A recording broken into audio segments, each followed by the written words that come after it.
নমস্কাৰ চাউজ ব্লগলৈ এটা নতুন ভিডিঅ'ৰ সৈতে আপোনালোকক স্বাগতম জনাইছোঁ। মই আজি আপোনালোকক আকৌ এখন নতুন ঠাইলৈ লৈ যাম আৰু এই ঠাইখন আছে ডিব্ৰুগড় জিলাৰ লেঙেৰীত। মই আজি আপোনালোকক লৈ যাম লেঙেৰী উচ্চতৰ মাধ্যমিক বিদ্যালয় আৰু যিখন বিদ্যালয়ে 2018 চনত সদৌ অসম ভিত্তিত বেষ্ট পাৰফৰ্মেঞ্চ এৱাৰ্ড পাবলৈ সক্ষম হৈছিলে। মোৰ আজি ভাগ্য ভালেই, কাৰণ আজি এই বিদ্যালয়খনে ৭৫ বছৰত ভৰি দিব। তো সেয়েহে তেওঁলোকে হীৰক জয়ন্তী আৰম্ভণি অনুষ্ঠান আজি পাতিছে। তো মই আজি তালৈ যাম, তাৰ পৰিৱেশ আপোনালোকক দেখুৱাম। তো এতিয়া আমি তালৈ গৈ থাকোঁ। আৰু এটা কথা মই দেখাই লৈছোঁ, চাওক, এয়া মোৰ ঘৰত নাইট ক্ৰীম ফুলিছে। তো ৰাতি ফুলে আৰু খুব ধুনীয়া গন্ধ। ঘৰৰ ভিতৰত ৰখাবলৈ গছজোপা চাওক, এই দুজোপা ফুলিছে। এয়া দিনত ফুলটো মৰহি যায়, কিন্তু ৰাতি একদম ধুনীয়া ফুলি থাকে। ঠিক আছে, মই ৰাতি ফুলি থকা এটা ক্লিপ মই আপোনালোক দেখুৱাম। এয়া নাইট ক্ৰীম আৰু খুব ধুনীয়া গোন্ধ। তো এতিয়া আমি বিদ্যালয়খনলৈ গৈ তাত লগ পাই আছোঁ।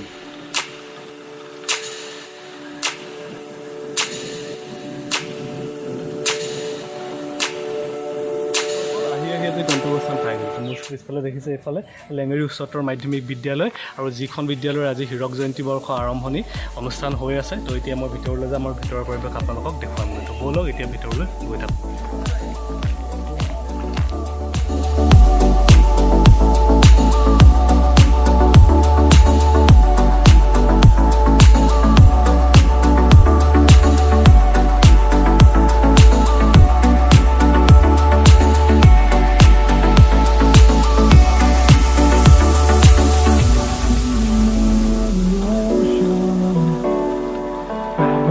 Die out too hard. We were traveling mountains just to find the loudest seas. We set down by the fire, knowing we couldn't higher, but we didn't know that yet. So if you want something to hold on to, gotta find it first. But here I am. Waiting for the summer, knowing there's nowhere to go. 'Cause I am happy on this island, wanna be my farmland. I don't ever want to leave, I'm in a tropic club.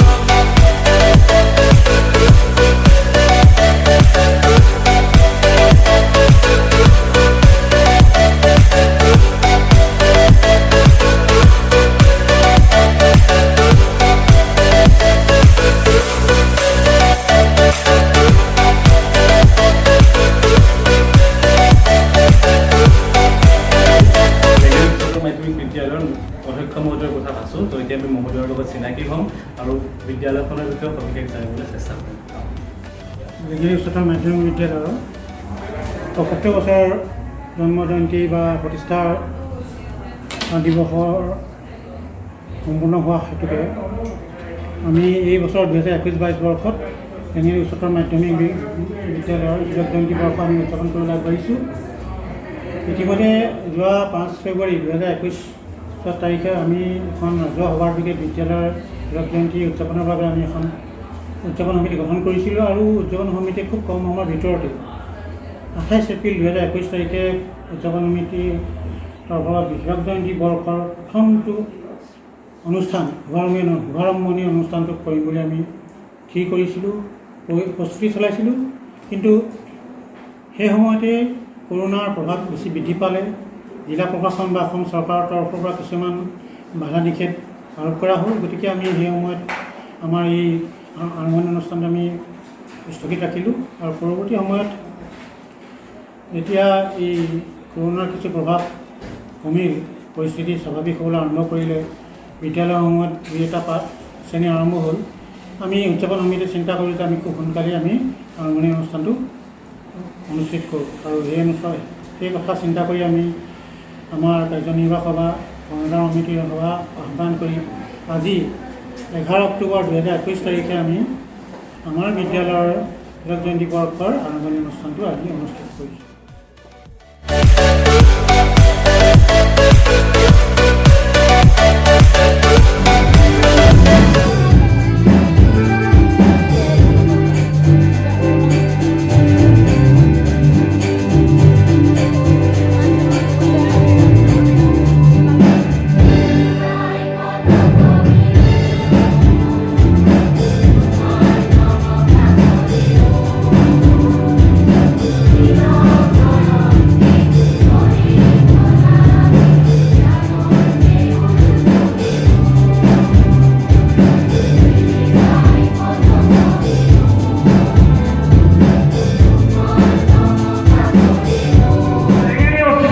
মাধ্যমিক বিদ্যালয়ে অনাগত দিনত প্ৰজ্ঞানময় বৰ্তি সুতি হৈ অনাদি অনন্ত কাললৈ গৈ যাওক।